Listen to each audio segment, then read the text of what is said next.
So without further ado, let me introduce Dr. Renee Simmons, and this is her first slide. Please join.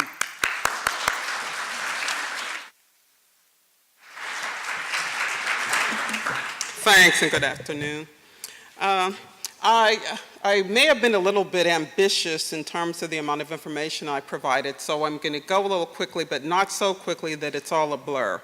So I want you to consider a couple of things before we start. That 15% of our nation's population, that's 47 million people, are living at or below the poverty level. That's 47 million.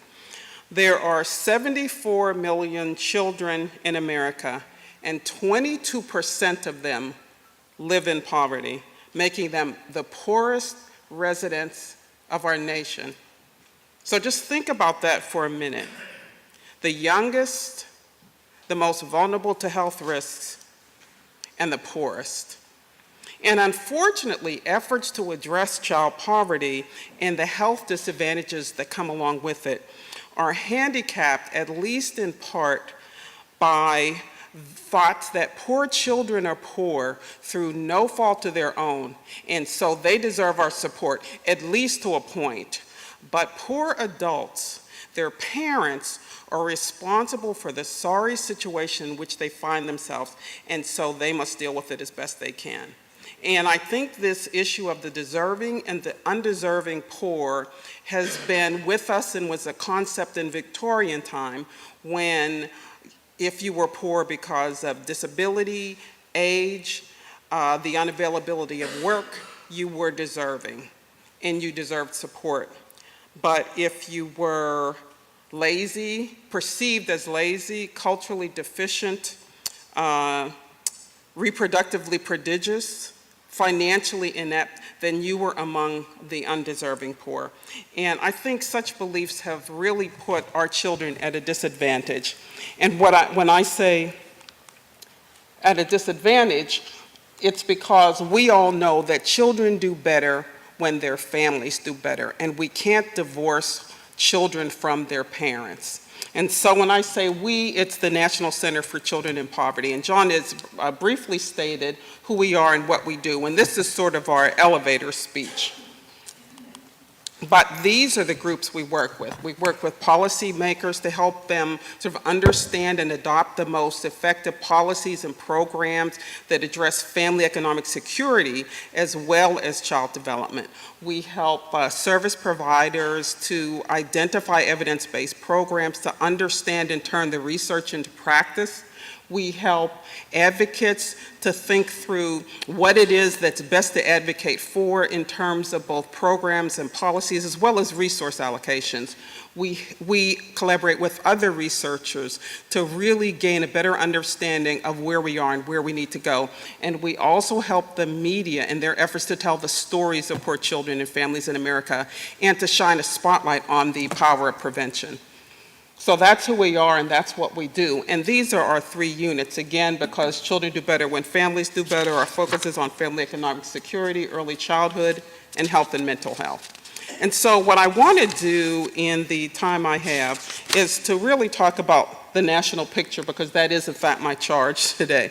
So I'm going to talk about U.S. poverty and child poverty, about the associated risks related to living in poverty, and also why it all matters. And I think I'll spend very little time on the last one because I think we all know why it matters. And so I wanted to give people just sort of a basics, and most people probably know this already, but I thought it would be helpful to see. This is how the federal government determines whether one is poor or not.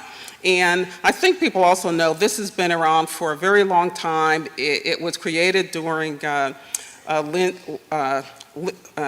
Lyndon Johnson's War on Poverty, but at the time it was calculated on the cost of a basic food basket, 3 times the cost of a basic food basket, because food accounted for 1/3 of the cost of living.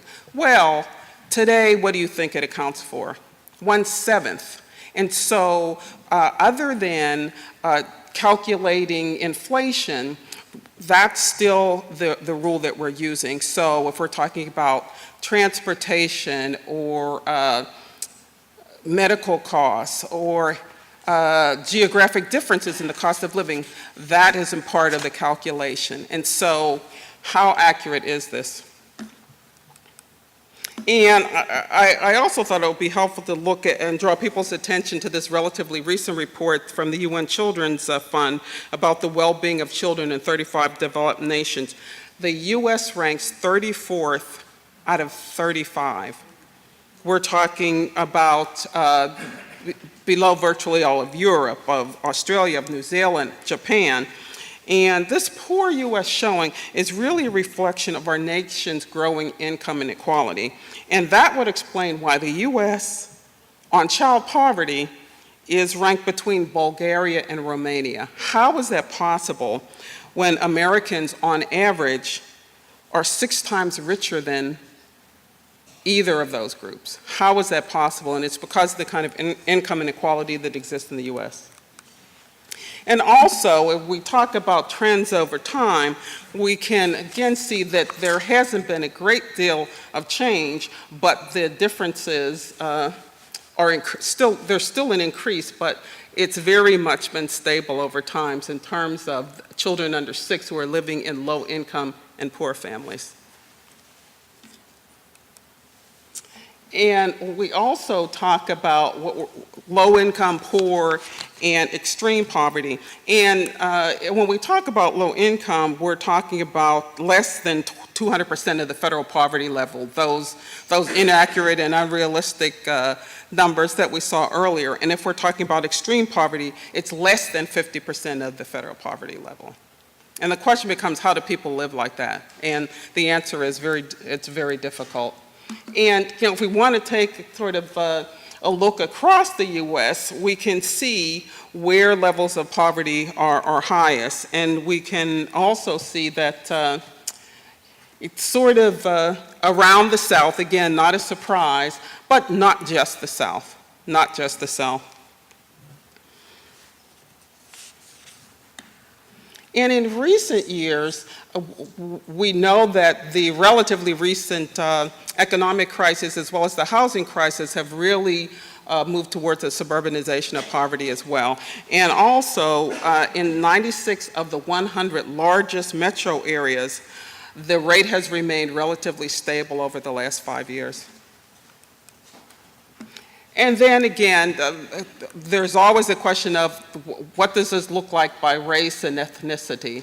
And again, I don't think these are a surprise, but what I also think is important is that, we look at percentages, but we tend not to always look at numbers. So I think these are important to look at, but to also talk about real numbers.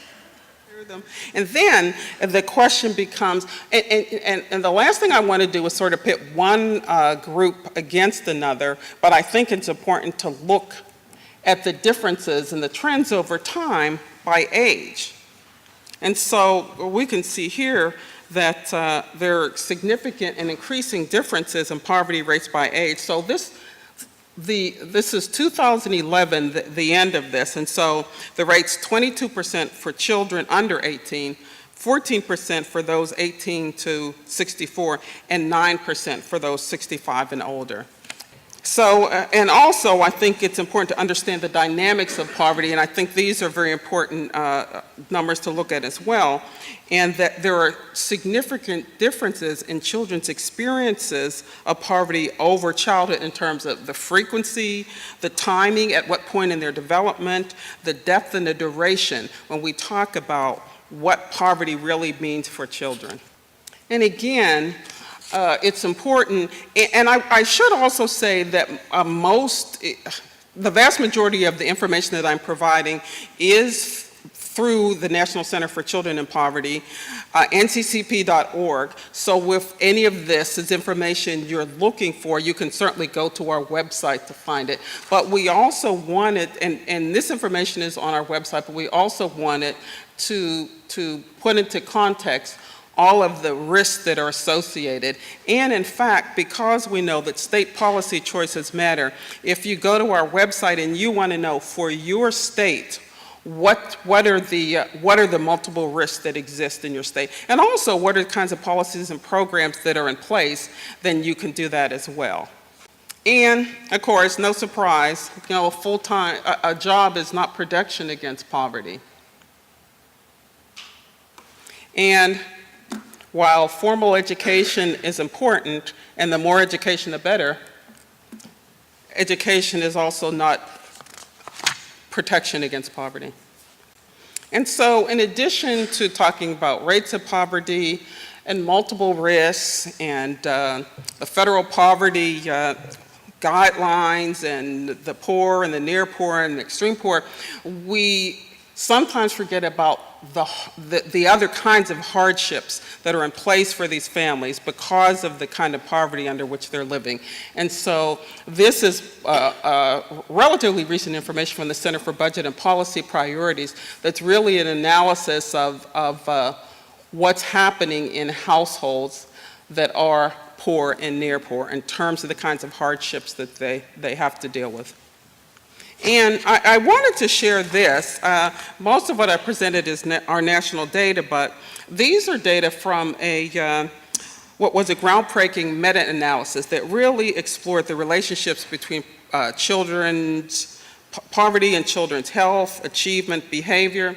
And they found that, and I'll just share two of them, children who live in extreme poverty or who live below the poverty line for multiple years suffer the worst outcomes. And again, it's not a surprise, but it needs stating and reminding people of that. And children who experience poverty during their preschool and early school years have lower rates of school completion than children and adolescents who experience poverty in later years only. And more recent research has shown that upwards of 30% of young children have social emotional problems, and that children of depressed parents are more likely to have behavior problems. And so when we, again, echoing this, children do better when families do better, and children don't do well when families and parents don't do well. And so our focus is on family economic security, it's on early childhood, it's on health and mental health, but not just the health and mental health of children, but the health and mental health of their parents. And a big concern for us is depression among poor mothers and what that means both for those mothers and for their children.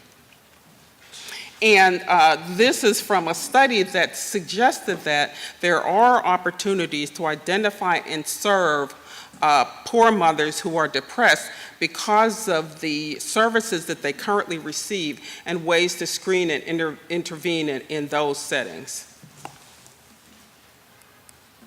And there are many, many models that focus on the consequences of poverty for children, and this is just one of them. I'm sure you can add to it, you might debate some of it, but I very much doubt that. I'm sure you'd be more likely to add to it than to debate it.